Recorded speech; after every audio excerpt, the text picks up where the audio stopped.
They said it was just a misunderstanding. But when a young black man tried to cross the bridge his family had owned for generations, the HOA called the police, accusing him of trespassing on his own land. What happened next wasn't an accident. It was a calculated move that would destroy more than just a bridge. It would ignite a chain of events that exposed greed, prejudice, and a history everyone wanted buried. And in the end, the water itself would deliver the final blow. Marcus Johnson had grown up by the water. The lake wasn't just a view from his porch, it was the heartbeat of his family's history. His grandfather had built the wooden bridge that crossed it, a sturdy, sun-worn path connecting their land to the small town beyond. As a child, Marcus would race across it barefoot, chasing dragonflies in the summer heat. Now, in his 30s, he used that bridge almost every day to check on the cattle grazing across the property. Life here was quiet, predictable, the kind of place where the loudest sounds were crickets at night and the gentle splash of water against the posts. But Marcus also knew the town's history, how his family's land had been eyed for decades by developers and the all-powerful homeowners association that governed the lakefront properties. They had never liked that a black family owned prime waterfront land, and they hid their disdain behind polite smiles and endless policy letters. Still, Marcus stayed cordial, refusing to give them the satisfaction of a fight. That is, until the morning he found tire tracks on his land, deep grooves leading to the bridge. And when he stepped closer, his heart sank. The boards were shattered, nails bent upward like broken teeth. The bridge wasn't just damaged, it was destroyed. He stood there in the stillness, the smell of splintered wood in the air, knowing this was no accident. He could feel it in his chest, the quiet before a storm. Marcus stared at the ruins of the bridge, his fists curling without thought. The planks were split clean in some places, smashed in others, as if someone had driven over it again and again until it gave way. It wasn't just vandalism. This was personal. He called the sheriff's office, but the deputy on the other end gave him the same tired line. "We'll make a report, but there's not much we can do without witnesses." Marcus could hear the disinterest in his voice. This was how it always went in this county. When trouble landed on his doorstep, the people in charge suddenly had other priorities. Later that day, an envelope appeared in his mailbox. The HOA's logo sat proudly in the corner, its bold font daring him to open it. Inside was a letter, dripping with fake politeness, informing him that due to safety hazards, the bridge would need to be removed entirely, and that the HOA had already begun the process. They were claiming his bridge wasn't his at all. They insisted it was part of the community property, despite the fact that Marcus had the original deed and survey maps to prove otherwise. It was obvious now. They wanted his land, or at least control of it. And they knew destroying the bridge would isolate him from the far side of his property, making it worthless for grazing, for farming, for anything. Marcus went to the next HOA meeting, papers in hand, ready to defend his rights. The moment he walked in, conversations went silent. A dozen pairs of eyes turned toward him, some surprised, others smirking. The president of the HOA, a man in an expensive suit and a forced smile, motioned for him to sit. "Mr. Johnson," he said, "we understand this is upsetting for you. But rules are rules, and we must ensure the safety and uniformity of our lakefront community." Marcus didn't miss the way he emphasized our. When Marcus brought up the destruction, the room shifted, people looking down at their phones, tapping pens, avoiding his gaze. Nobody cared who had done it. Nobody wanted to know. In their minds, the bridge was gone, and that was that. He walked out of that meeting knowing he'd get no justice here. But as he stepped onto the gravel road, the sound of water rushing faintly through the dam reached his ears, and an idea began to form. One that would give the HOA a problem they couldn't ignore.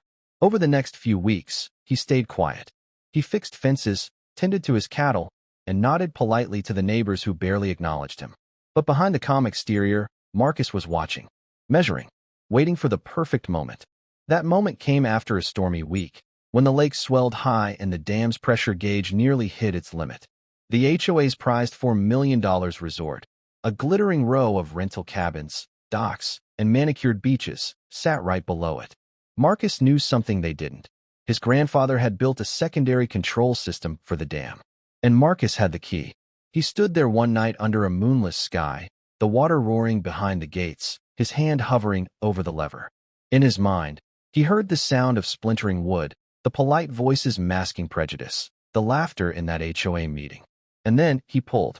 The dam groaned like some ancient beast awakening. At first, nothing seemed to happen, just the metallic whine of gears turning in the darkness. But then, the water surged. It started as a hiss, then a roar, the kind of sound that made the ground tremble beneath Marcus's boots. Down below, the lakefront lights shimmered against the surface, oblivious to the danger. The HOA's prized resort stood proud, rows of cabins lit up for a weekend wedding, laughter carrying faintly across the night air. They had no idea the water they flaunted as a luxury was about to become their undoing. The gates opened wider. A wall of black water burst through, foaming white at the edges, rushing forward with unstoppable force. It tore at the shoreline, snapping docks like matchsticks. Cabins shuddered as the current ripped through manicured lawns and decorative stone walls. Marcus stood still, the spray hitting his face, heart pounding not from fear, but from something deeper. Years of frustration, humiliation, and being told to know his place condensed into this single moment. He hadn't just opened a dam. He'd opened the truth they'd tried to bury under rules and paperwork. Somewhere in the chaos, a security siren blared. Lights flickered on the hill as residents scrambled to save what they could. But against that surge, nothing, no amount of wealth, status, or policy, could hold.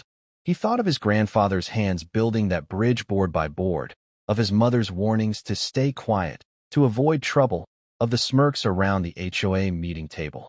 And as the last cabin lights winked out under the flood, Marcus realized something. This wasn't revenge. It was a reckoning. By dawn, the resort would be gone. And so would any illusion that their power was untouchable. By morning, the lake was unrecognizable. What had been a glittering stretch of water and wealth was now a muddy, debris-strewn basin. The once proud resort lay in ruins, cabins tilted, docks splintered, and expensive furniture half buried in the silt. News crews arrived within hours, cameras capturing the devastation. HOA members scrambled to shift the blame, but the story had already spread. It wasn't just about property damage anymore. It was about a deeper truth that could no longer be ignored. People began asking questions. Why had Marcus's bridge really been destroyed? Why had complaints about the HOA's behavior been ignored for years? And why was the only black family on the lake always the target of enforcement?